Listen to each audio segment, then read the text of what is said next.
বিএনপির ৪৬তম প্রতিষ্ঠাবার্ষিকী উপলক্ষে ২ নং জালালাবাদ ওয়ার্ড বিএনপির উদ্যোগে বর্ণাঢ্য র্যালি ও সমাবেশ অনুষ্ঠিত হয়।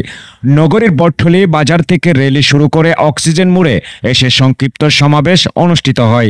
জালালাবাদ ওয়ার্ড বিএনপির সভাপতি মোহাম্মদ বেলালের সভাপতিত্বে ও সাধারণ সম্পাদক মামুন আলমের পরিচালনায় অনুষ্ঠিত অনুষ্ঠানে প্রধান অতিথি ছিলেন চট্টগ্রাম মহানগর বিএনপির সাবেক সহসভাপতি এস.এম. আবুল ফয়েজ।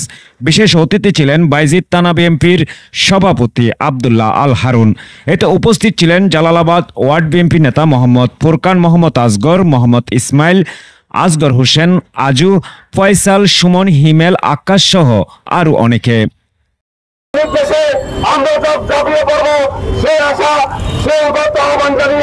আমি আমার সংক্ষিপ্ত বক্তব্য শেষ করছি। ধন্যবাদ সবাইকে।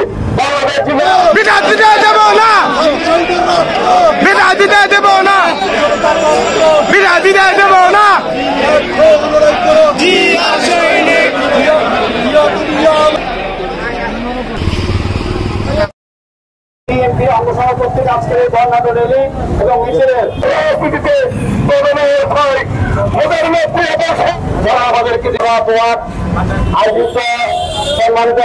প্রতিষ্ঠাবার্ষিকীতে আজকের র্যালি পরবর্তী যাচ্ছি, এটা আমাদের জন্য অনেক আনন্দের। ২ নং জালালাবাদ ওয়ার্ড বিএনপি সংগঠন কর্তৃক আয়োজিত পথসভায় সংগ্রামী সভাপতি উপস্থিত বক্তব্যের প্রারম্ভে আমি আমার